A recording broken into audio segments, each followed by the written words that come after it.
সুপ্রিয় শ্রোতা, গল্প পাঠের আসর চ্যানেলে শুনতে যাচ্ছেন হুমায়ুন আহমেদ রচিত মাতাল হাওয়া উপন্যাসটির ষোড়শ পর্ব। আমি ওয়ারা করিম, সাথে থাকুন। মহসিন হলে আমার সিঙ্গেল সিটের রুমের দরজা ভেতর থেকে বন্ধ। আমি জানালার দিকে মাথা দিয়ে শুয়ে আছি। জানালা বিশাল, শীতের হাওয়া আসছে। গায়ে চাদর দিয়েছি, চাদরের ওম ওম উষ্ণতা। আমার হাতে টমাস হার্ডির লেখা বই a pair of blue eyes, মূল ইংরেজি বই না, অনুবাদ। আমি মুগ্ধ হয়ে প্রেমের উপন্যাস পড়ছি।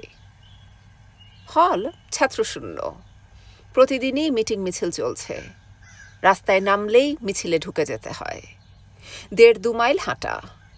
মিছিলে হিংস্র ভাব চলে এসেছে। পুলিশের পাশাপাশি নেমেছে ইপিআর। পুলিশ রাস্তায় থাকে, ইপিআর ট্রাকের ওপর। পুলিশের চোখে থাকে আতঙ্ক, পাশাপাশি ইপিআরদের দেখায় যমদূতের মতো। কি প্রয়োজন এইসব ঝামেলায় যাবার? আমি দুটি নীল চোখ নিয়ে ভালোই তো আছি। পলায়তি সজীবিত, যে পালিয়ে থাকে সেই বেঁচে থাকে। আমি পালিয়ে আছি, তবে খুব যে সুখে আছি তা না। আমার প্রচণ্ড চিন্তা আমার পুলিশ অফিসার বাবাকে নিয়ে। মানুষজন আধা পাগলের মতো হয়ে গেছে। পুলিশ দেখলেই ইট মারছে, ধাওয়া করছে। একদিন ডাইনিং হলে খেতে বসেছি। আমার ঠিক সামনে বসা এক ছাত্র গল্প করছে কি করে তারা দৌড়ে এক পুলিশ কনস্টেবলকে ধরে ইট দিয়ে মাথা থেঁতলে দেয়। মাথা থেঁতলাবার আগে আগে সে নাকি বলছিল, বাবারা আস্তে বাড়ি দিও, আস্তে। গল্প শুনে আশেপাশের সবাই হেসে উঠল। আমি স্পষ্ট চোখের সামনে দেখলাম আমার বাবার মাথা ইট দিয়ে থেঁতলে দেওয়া হচ্ছে। বাবা বলছেন, আস্তে মারো, আস্তে। আমি খাওয়া ছেড়ে উঠে পড়লাম। জনতার আক্রোশ সরকারের দিকে। সরকারকে তারা হাতের কাছে পাচ্ছে না, পাচ্ছে ঠোল্লা অর্থাৎ পুলিশকে। তাদের স্লোগানে আছে, ১টা-২টা ঠোল্লা ধরো, সকাল বিকাল নাস্তা করো। ৬৯ সনে ছাত্র জনতার ঘৃণা এবং রাগের কেন্দ্রবিন্দুর পুলিশরাই আবার মহান স্বাধীনতা যুদ্ধে পাক সেনার বিরুদ্ধে প্রথম অস্ত্রধারী। ইতিহাসের কি আশ্চর্য খেলা! থাকেই প্রসঙ্গ, হলের গল্পে ফিরে যাই। A pair of blue eyes অনেকক্ষণ পড়া হয়েছে। এখন ব্যক্তিগত মিছিলে অংশ নেওয়া যায়। আমার ব্যক্তিগত মিছিল হলো করিডোরের এক মাথা থেকে আরেক মাথায় যাওয়া। এই হাঁটাহাঁটির সময় অদ্ভুত অদ্ভুত বিষয় নিয়ে চিন্তা করতে ভালো লাগে। বয়সের কারণেই হয়তো আমার চিন্তায় একজন তরুণী থাকে, যে সারাক্ষণই আমার হাত ধরে থাকে। তরুণীর গা থেকে বাসি বকুল ফুলের সৌরভ ভেসে আসে। কল্পনার বকুলগন্ধা তরুণী পাশে নিয়ে হাঁটাহাঁটি করছি। এমন সময় এক কাণ্ড, কানে এলো ডিম ভাজার শব্দ। প্রতিটি রুম তালাবন্ধ, বাইরে থেকে তালা ঝুলছে। এর মধ্যে একটা ঘরের ভেতর ডিম ভাজা হচ্ছে, এর অর্থ কি? কানে কি ভুল শুনছি? যে রুম থেকে ডিম ভাজার শব্দ আসছে আমি তার সামনে দাঁড়ালাম। চামচের টুংটাং শব্দ, পায়ে হাঁটার শব্দ। আমি দরজায় টোকা দিলাম। সঙ্গে সঙ্গে সব শব্দের অবসান। কিছু রহস্য অবশ্যই আছে। রহস্যটা কি? আমি নিজের ঘরে ফিরে গেলাম। রহস্যের কিনারা করতে হবে। পাঠক, মিসির আলীর জন্মলগ্ন। রহস্যের সমাধান করলাম। এখন সমাধানের ধাপগুলি বলি। ১. ওই ঘরে একজন বাস করে, তাকে লুকিয়ে রাখতে হয় বলেই বাইরে থেকে তালা দেওয়া। ২. সে ঘরেই খাওয়া দাওয়া করে, ডিম ভাজার শব্দ তার প্রমাণ। ৩.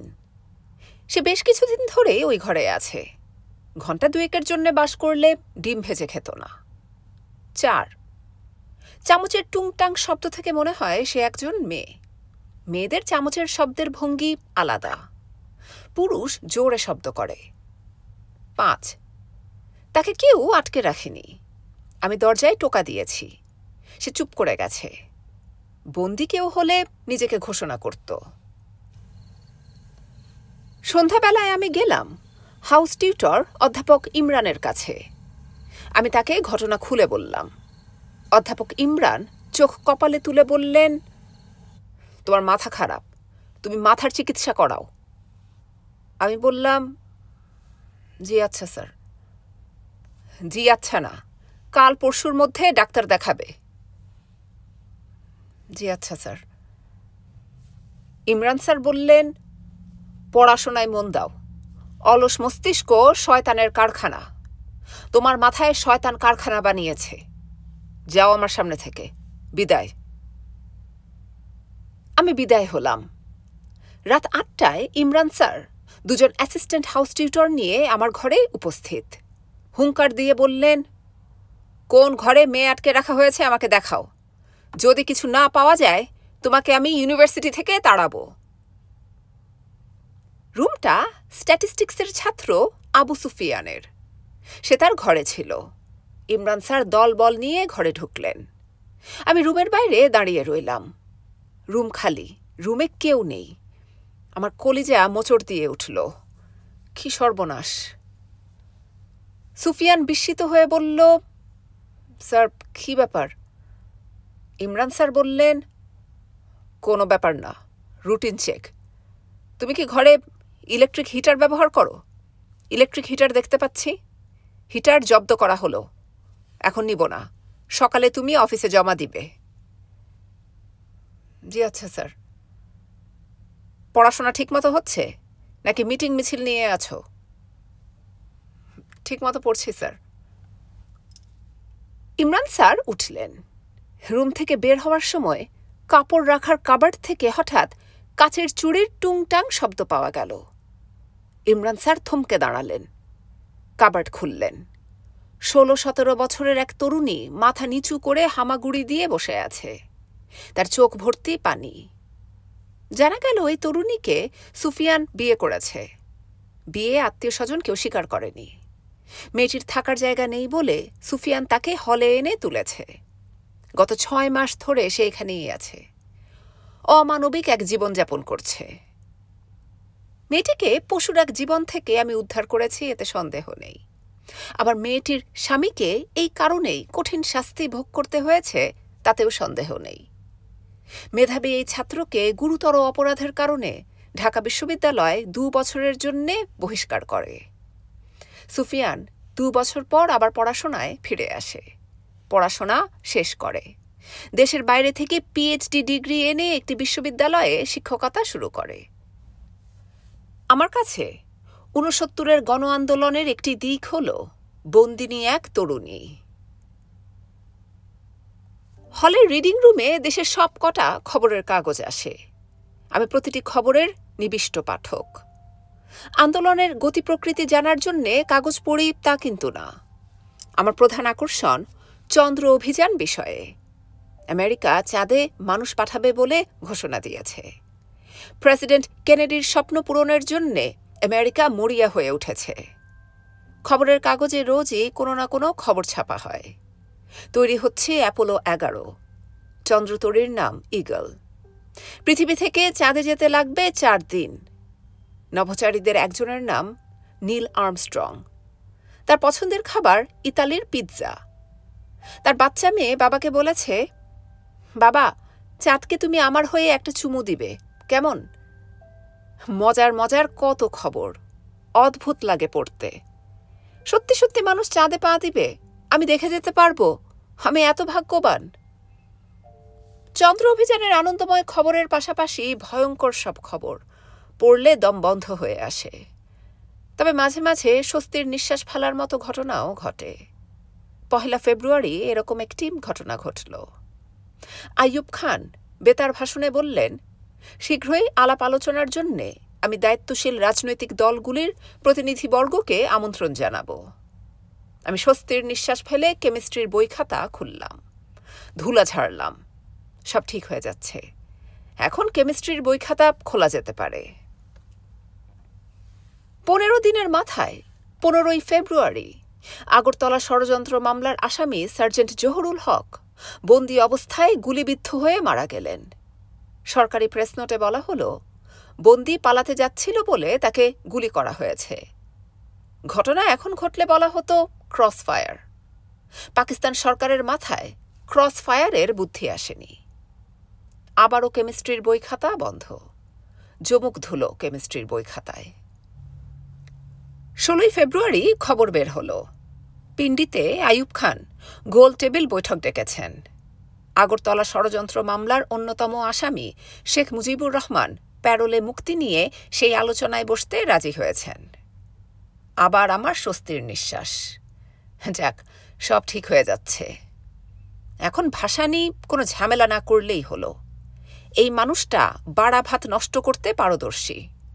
হে আল্লাহ, তাকে সুমতি দাও, যেন সব ঠিক হয়ে যায়। দেশ শান্ত হোক, দেশ শান্ত হোক। মাওলানা ভাসানীর সেই সময়ের কাণ্ডকারখানা আমার কাছে যথেষ্টই রহস্যময় মনে হচ্ছিল। আইয়ুব বিরোধী আন্দোলনে তিনি যাননি। আইয়ুব খানের প্রতি তার আনুগত্যই দেখা গেছে। সব নেতারা জেলে। আনুগত্যের কারণেই তিনি হয়তোবা জেলের বাইরে। প্রবল আইয়ুব বিরোধী আন্দোলন শুরু হলো। সম্মিলিত বিরোধী দল গঠন করা হলো। তিনি সেখানেও গেলেন না। হঠাৎ ঘোষণা দিলেন তিনি এখন গ্রামে গ্রামে চোর ডাকাত ধরবেন, বিশেষ করে গরু চোর। চোর ধরার মহৎ পরিকল্পনা নিয়ে তিনি চলে গেলেন পাকশি। 69-এর গণ আন্দোলনের কোনো মিটিং মিছিলে আমি অংশ নেইনি। এটা বললে সামান্য মিথ্যা ভাষণ হবে। একটি জনসভায় গিয়েছিলাম। তারিখ 24শে জানুয়ারি, রবিবার। আমি আমার রুমে বসে আছি। পাশের রুমের আনিস সাবেত ঘরে ঢুকে কঠিন গলায় বললেন, শার্ট গায়ে দাও। আনিস সাবেত ফিজিক্সের ছাত্র, আমার সিনিয়র, ম্যাট্রিকে প্রথম হওয়া তুখোর ছাত্র। আমি বললাম, কোথায় যাব? মিছিলে যাব এবং গুলি খাব। এ সময় গুলি খেয়ে মরাও ভাগ্যের ব্যাপার। আনিস ভাইয়ের হাত থেকে উদ্ধার পাওয়া অসম্ভব ব্যাপার। আমি শার্ট পরলাম, স্যান্ডেল পায়ে দিলাম। আনিস ভাই বললেন, স্যান্ডেল না, জুতা পরো। আমি বললাম, আনিস ভাই, আমার জুতা নাই। তাহলে খালি পায়ে চলো, দৌড় দিতে হতে পারে। ইপিআর তাড়া করলে দৌড় ছাড়া পথ নাই। দৌড় দেবার সময় একটা জিনিস খেয়াল রাখবে, প্রথম যে গলি চোখে পড়বে সেখানে ঢুকে যাবে। সোজাসুজি দৌড়াবে না, সাপের মতো এঁকে বেঁকে দৌড়াবে। গুলির শব্দ শুনলে সঙ্গে সঙ্গে শুয়ে পড়বে। মাথা তুলে দেখার চেষ্টা করবে না কি হচ্ছে। গুলি হবে? গুলি তো হবেই। পকেটে ছোট্ট বোতল ভর্তি করে পানি নাও আর রুমাল নাও। কেন? টিয়ার গ্যাস মারলে পানি দিয়ে রুমাল ভিজিয়ে চোখে দিতে হবে। টিয়ার গ্যাসের বিরুদ্ধে এটা হলো কোরামিন ইনজেকশন। ভয়ে আমার হাত পা কাঁপতে লাগলো। একসময় মিছিলে ঢুকে পড়লাম। সঙ্গে সঙ্গে ভয় কেটে গেল। গলা ফাটিয়ে চিৎকার করছি, বুক ফুলিয়ে হাঁটছি। মিছিল শুরু হয়েছে পল্টন ময়দানে। শহীদ মতিউরের জানাজা শেষের মিছিল। মিছিল কোন দিকে যাচ্ছে, কোথায় যাচ্ছে কিছুই জানি না। মিছিলে লক্ষ লক্ষ মানুষ। আমি একসঙ্গে এত মানুষ জীবনে দেখিনি। মিছিল ইকবাল হলে শেষ হলো। সেখানে বক্তৃতা করেন শহীদ মতিউরের বাবা। তিনি কাঁদতে কাঁদতে বললেন, এক মতিউরকে হারিয়ে আমি হাজার মতিউরকে পেয়েছি। পুত্রহারা কোনো বাবার বক্তৃতা দেওয়ার মানসিকতা থাকার কথা না।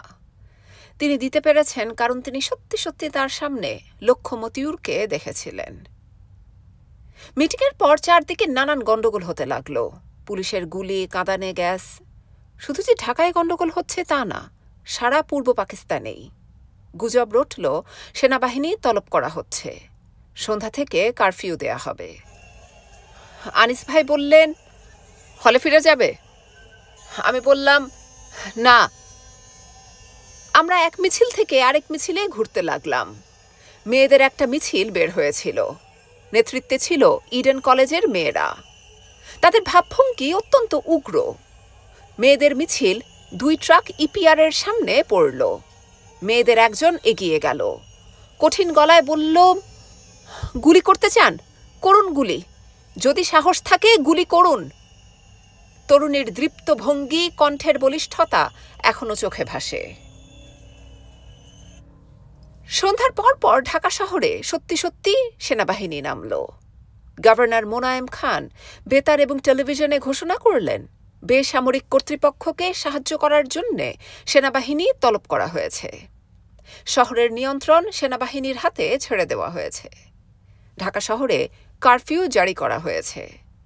পরবর্তী ঘোষণা না দেওয়া পর্যন্ত কারফিউ বলবৎ থাকবে। আমি হলে ফিরে এসেছি, বাইরের ঝড়ের জগৎ থেকে ব্যক্তিগত শান্তির জগতে। আমার হাতে টমাস হার্ডির প্রেমের উপন্যাস। আমি নীল নয়না এক তরুণীর দুঃখগাথা পড়ছি। আবেগে আমার চোখ ভিজে ভিজে উঠছে। আজ হাসান রাজা চৌধুরীর বিয়ে। 1 লাখ টাকা কাবিন, অর্ধেক গয়নাতে উসুল, বাকি অর্ধেক কনের হাতে নগদ দেওয়া হবে। ব্যাংক থেকে টাকা এনে রেশমি রুমালে বেঁধে সিন্দুকে তুলে রাখা হয়েছে। কনের নাম রেশমা। বিয়ে হবে জুম্মার নামাজের পর। বিয়ে পড়াবেন মৌলানা তাহিরউদ্দিন জৈনপুরী। ধর্মপাশা থেকে এই উপলক্ষে তাকে আনা হয়েছে। তিনি এসেই মসজিদে চিল্লায় বসেছেন। বিশেষ বিশেষ বিবাহে মৌলানা তাহিরউদ্দিন জৈনপুরী আলাদা কিছু কর্মকাণ্ড করেন। হাসান রাজা চৌধুরীর বিয়ে একটি বিশেষ ঘটনা। বিয়েতে বড় কোনো উৎসব হচ্ছে না, নায়রীদের আনা হয়নি। হাসান রাজা চৌধুরীর বাবা হাজী সাহেব পুত্রের বিয়ের উৎসব পরে করবেন বলে ঘোষণা দিয়েছেন। তবে আজ রাতে অঞ্চলের বিশিষ্ট লোকজনদের জন্যে শাহীখানার ব্যবস্থা হচ্ছে। 4টা খাসি, 1টা গরু জবাই করা হয়েছে। পোলাও, খাসির মাংসের কোরমা, গরুর মাংস। বাবুর্চি নেত্রকোনা থেকে এসেছে। বাবুর্চির নাম মনা বাবুর্চি। মনা বাবুর্চিরও কিছু নিয়ম আছে। ডেক শুদ্ধি তার একটি। সে মন্ত্রপাঠ করে কাঁচা হলুদ, আদা এবং কাঁচা সরিষা দিয়ে ডেক শুদ্ধি করে। এই প্রক্রিয়া মনা বাবুর্চি পেয়েছে তার ওস্তাদ হাজী গনি বাবুর্চির কাছ থেকে। হাজী গনি বাবুর্চি ময়মনসিংহ অঞ্চলের বিখ্যাত বাবুর্চি। জিনের বাদশা নাকি তার মেয়ের বিয়ের খানা পাকানোর জন্যে গনি বাবুর্চিকে কোহকাফ নগরে নিয়ে গিয়েছিলেন। এই গল্প প্রচলিত আছে। অনেকেই এই গল্প বিশ্বাস করে। গনি বাবুর্চিকে গল্পের সত্যতা বিষয়ে প্রশ্ন করলে জবাব দেন না। মাথা নিচু করে তিনি হাসেন। ডেকশুদ্ধি প্রক্রিয়া এরকম। একটা থালায় প্রদীপ জ্বালিয়ে ডেগের ভেতর নামিয়ে দেওয়া হয়। থালায় থাকে কাঁচা হলুদ, আদা এবং রাই সরিষা। মনা বাবুর্চি গোসল করে নতুন লুঙ্গি পরে মন্ত্রপাঠ করে ফুঁ দিয়ে প্রদীপ নেভায়। ডেক শুদ্ধ হয়। মন্ত্রটা নিম্নরূপ: আলির ডেক, কালির ডেক, রসুন বলে দেখ দেখ, কালি দেখে, আলি দেখে, ভূত প্রেত চেখে দেখে, ভূতের মায়ের 3 পুত, ডেগের ভিতরে লাল সুত, লাল সুতে গিট্টু, ইত্যাদি। বিয়ের কোণে রেশমা সকাল থেকেই তার মায়ের সঙ্গে আছে। রেশমা যথেষ্ট হাসি খুশি। তার মা রাশেদা মূর্তির মতো মেয়ের পাশে আছেন। কিছুক্ষণ পর পর তার চোখ পানিতে ভর্তি হয়ে যাচ্ছে। তিনি শাড়ির আঁচলে চোখ মুছছেন। তারা দুজন যে ঘরে আছে তার দরজায় বড় একটা তালা ঝুলছে। রাশেদাকে বলা হয়েছে এজিন নেওয়ার জন্যে যখন সাক্ষীরা কাজী সাহেবকে নিয়ে আসবেন তখনই তালা খোলা হবে, তার আগে না। রাশেদা ফোপাতে ফোপাতে বললেন, অনেক জালিম দেখেছি, এমন জালিম দেখি নাই। রেশমা বলল, কয়টা জালিম তুমি দেখেছ মা? রাশেদা জবাব দিলেন না। রেশমা বলল, তুমি কোনো জালিমই দেখো নাই, কথার কথা বলতেছ। চুপ থাক। আমি চুপ থাকবো, তুমি কান্দন থামাও। এজিন নিতে যখন আসবে তুই খবরদার এজিন দিবি না। দেখি দেখি বিয়া কিভাবে হয়। রেশমা বলল, এজিন না দিলেও বিয়ে হয়ে যাবে। কিভাবে হবে? রেশমা বলল, সাক্ষীরা বলবে মেয়ে ফিসফিস করে কবুল বলেছে, আমরা শুনেছি। তারপর রাতে বাসর ঘরে ঢুকিয়ে দিবে। বিয়ে না করেও পরপুরুষের সঙ্গে শুতে হবে। এর চেয়ে বিয়ে হওয়া ভালো না? রাশেদা মেয়ের গালে সশব্দে চড় বসালেন। রেশমার কোনো ভাবান্তর হল না। তার মুখ হাসি হাসি থাকল। রাশেদা চাপা গলায় বললেন, ঠিক করে বল, তুই খুনিটারে বিয়ে করতে চাস? রেশমা তার মাকে চমকে দিয়ে বলল, চাই। কি জন্যে চাস? উনারে আমার ভালো লাগে। মাকাল ফল দেখোস নাই? মনে হয় কি সুন্দর, ভিতরে বিষ। রেশমা বলল, একটা ভালো জিনিস কি জানো মা, উনি যে বাইরে সুন্দর ভিতরে বিষ এটা আমরা জানি, অন্যের বিষয়ে এটা জানব না। আগে থেকে জানা থাকা ভালো না মা? রাশেদা চাপা গলায় মেয়েকে অতি কুৎসিত কিছু কথাবার্তা বললেন, যার সার কথা হচ্ছে রূপবান ছেলে দেখে রেশমার শরীর উজায়ে গেছে, শরীরে জ্বলুনি হচ্ছে, জ্বলুনি কমানোর জন্যে কাউকে দরকার। সেটা যদি পশু হয় তাতেও তার মেয়ের কোনো সমস্যা নাই, বরং পশু হলেই সে খুশি। রেশমা বলল, খুব খারাপ কথা যে তুমি এত সুন্দর করে বলতে পারো আমি জানতাম না মা। তোমার কাছ থেকে খারাপ কথা শিখব। বিয়ের পর খারাপ কথা বলায় দোষ নাই, বিয়ের আগে দোষ। বিয়ের জন্যে হাসান রাজাকে প্রস্তুত করা হচ্ছে। নাপিত এসে ভোরবেলায় তার চুল কেটে নতুন ধুতি নিয়ে গেছে। নিম পাতা এবং কাঁচা হলুদ দিয়ে তাকে গোসল দেওয়া হয়েছে। গোসলের পানিতে সোনা রূপা রাখা হয়েছে। হাসানের গোসলের পর কনের গোসল দেওয়া হবে। কনের গোসলের নিয়মকানুন ভিন্ন। তাকে গোসল দিবে 3 সধবা। গোসলের দৃশ্য কোনো বিধবা দেখতে পারবে না। কাজেই রেশমার মা গোসলের সময় উপস্থিত থাকতে পারবেন না। গোসলের পর হাসানকে হাজী সাহেব ডেকে পাঠিয়েছেন। হাসান বাবার সামনে জলচৌকিতে বসে আছে। হাজী সাহেব তামাক খাচ্ছেন। তাকে কিছুটা চিন্তিত মনে হচ্ছে। হাজী সাহেব বললেন, তুমি কি আমার উপর অসন্তুষ্ট? হাসান বলল, না। তোমার ইচ্ছার বিরুদ্ধে বিবাহের ব্যবস্থা করেছি, অসন্তুষ্ট হবার কথা। আমার কিছু যুক্তি আছে, যুক্তিগুলা শোনো। হাসান বলল, আমি বিয়েতে রাজি হয়েছি, এটাই যথেষ্ট, যুক্তি শোনার প্রয়োজন নেই। প্রয়োজন আছে, মন দিয়ে শোনো। তুমি যে অপরাধ করেছো তার পাপ এই বিয়েতে কিছু কাটা যাবে। হাসান বলল, পাপ কাটাকাটি তো আপনি করতেছেন না, আপনি কিভাবে জানেন পাপ কাটা যাবে? আরও পাপ যুক্ত হতে পারে। কথার মাঝখানে কথা বলবা না, বেয়াদবিও করবা না। আর কথা বলবো না, আপনার যা বলার বলুন। তোমার মামলা যেভাবে অগ্রসর হওয়ার কথা ছিল সেভাবে অগ্রসর হয় নাই। আমি যথেষ্ট চিন্তায় আছি। উকিল সাহেব বলেছেন উচ্চ আদালতে ফরিদ ছাড়া পাবে। ছাড়া পেলে ভালো, না পেলেও ক্ষতি নাই। আমি সুখে সংসার করব। তোমার কথাবার্তার ধরন ভালো লাগলো না, তুমি অস্থির আছো। অস্থির মানুষ এমন কথা বলে।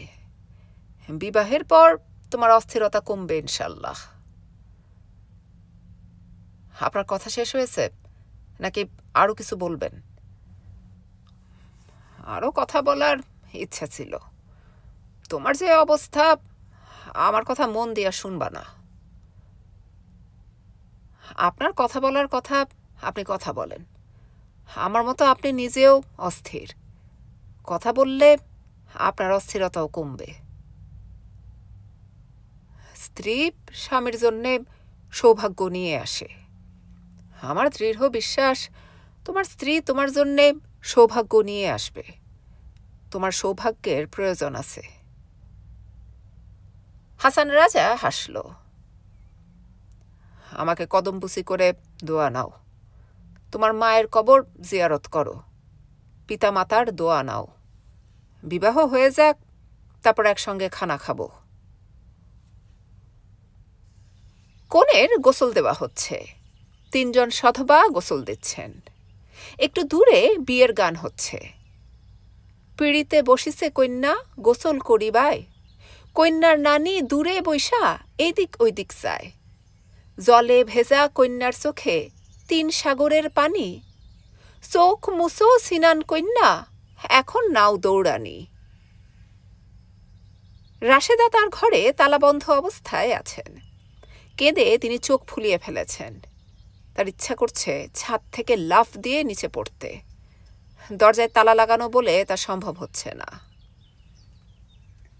বাদ জুমা বিয়ে পড়ানো হলো।